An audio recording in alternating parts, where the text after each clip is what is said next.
You have heard the name 100 times. Camp David.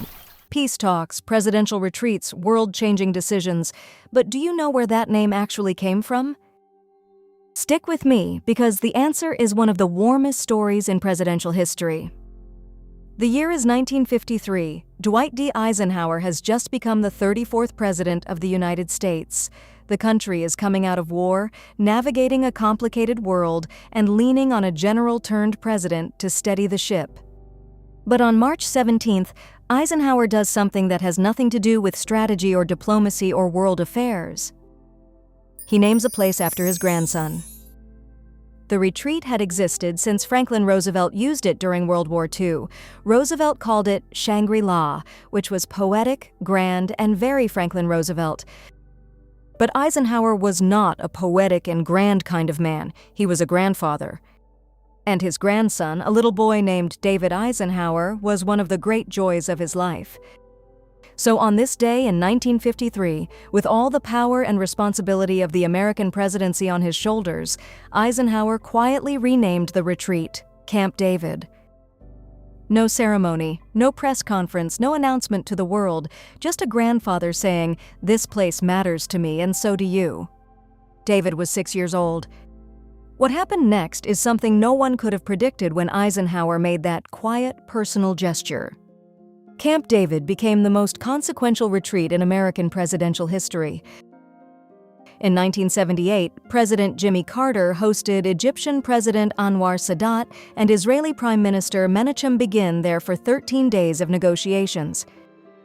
What emerged from those 13 days was the Camp David Accords, one of the most significant peace agreements of the 20th century. Every president since Eisenhower has used it. Every major world leader has walked those same wooded paths. Decisions that shaped the modern world were made in a place named after a 6-year-old boy from a grandfather who loved him. Here is what stays with me about this story. Eisenhower had every reason to keep the grand name. Shangri-La sounds important. It sounds presidential. It sounds like history. But he chose something personal instead. He chose family. He chose a little boy's name over all of that.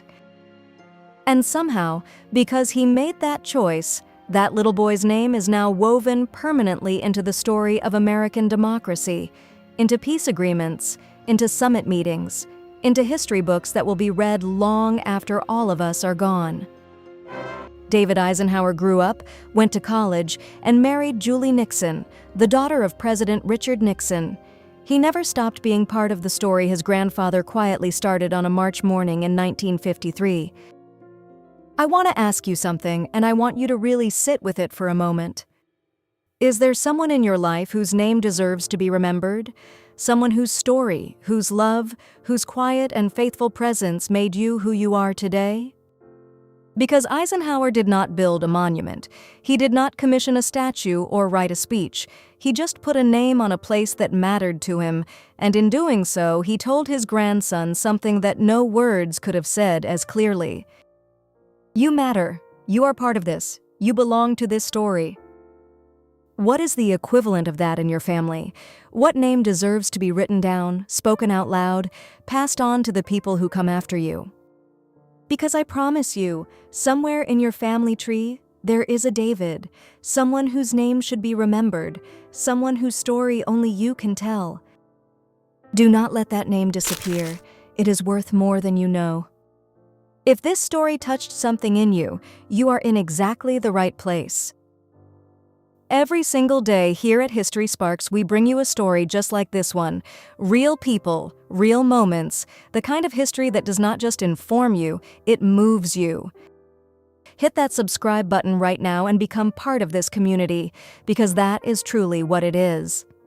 A community of curious, warm, story-loving people who believe that history is alive and that every life, including yours, is absolutely worth remembering. And if today's story made you think of someone in your family whose name deserves to be written down, I want to encourage you, with everything I have, to do exactly that. Write it down, record it, pass it on, because you are the only one who can. Come back tomorrow. A brand new story is waiting for you.